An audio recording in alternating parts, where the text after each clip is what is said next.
Yeah, good morning, Leah. Like you said, as we enter day 2 of the manhunt for Vance Boelter, we're waiting right now to see if law enforcement are going to give us any updates this morning as far as that search goes. So we are here in Blaine at the Emergency Operations Center. This was where yesterday morning Governor Walz had to make that difficult announcement, give us that difficult update about Representative Melissa Hortman and her husband, as well as the conditions of Senator John Hoffman and his wife. So this morning we want to show you the picture of the suspect that law enforcement is looking for still right now, 57-year-old Vance Boelter. Right now they are asking for the public's help in trying to find Boelter, who is still right now on the run.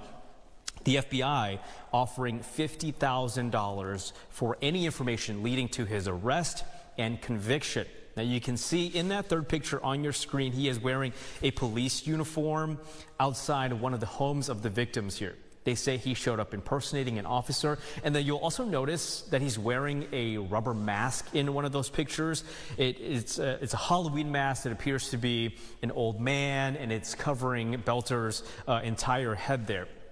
Now here's a look at the vehicle Boelter drove at the time of the shooting there. Law enforcement says on scene there at a representative at Hortman's house, they put yellow tape up around that vehicle going through the car for hours. Again, it appears that it looked like a law enforcement vehicle. Inside, investigators say they found a manifesto with several names of lawmakers on there, as well as papers with no kings written on them. State officials then telling anyone who were planning to attend those No Kings rallies on yesterday to avoid going to them out of their own safety. Now, a shelter in place was put in effect for a 3-mile radius in Brooklyn Park at 5:30 Saturday morning. That was a 3-mile radius from the Edinburgh golf course out there in Brooklyn Park. That wasn't lifted until 3:20 yesterday afternoon.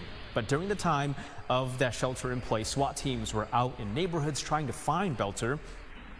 Right now at 9:06 this morning, this is what we know so far about the suspect. Vance Boelter has an extensive police security background. He is the director of security patrols at Patreon Guard Security Services, a security company based in the Twin Cities Metro. Boelter was appointed to the Governor's Workforce Development Council by Governor Dayton in 2016 and again in 2019 by Governor Walz. And we do want to note here, the governor's office appoints thousands of people from all parties to these boards and commissions. The Workforce Development Council has 60 people on it.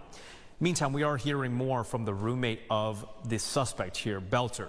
David Carlson, the roommate, who has been friends with Boelter, the suspect here, for most of his life. He always had a fascination with military equipment, so do I, but I'm 100 miles away from killing people. Apparently in his manifesto there was some stuff about Planned Parenthood. He had a manifesto? Yeah. I didn't know about that. Was there any beliefs about abortion? Or? Yeah, he was a strong... But he hasn't talked about abortion for years. I mean, this goes back during the 90s. He really hated abortion. But we hardly ever talked. I haven't talked really about abortion for him for years. Now, Carlson says he and his roommates got a text from Boelter after everything that happened yesterday. The message says something along the lines of, "I've made some bad choices. I don't want to implicate any of you, but I may be dead soon." Right now, investigators say it's unclear whether Vance Boelter personally knew any of the victims, but they did note that they may have at some point met each other. So if you do have information, again, contact the BCA. That information right there on your screen, the phone number, 877-996-6222. Again, we are in day 2 now of the manhunt for Boelter. We are in Blaine at the Emergency Operations Center. Officials don't have a update scheduled or planned at this time, but we will be out here and let you know as soon as we find out anything more on day 2 as officials look for Boelter.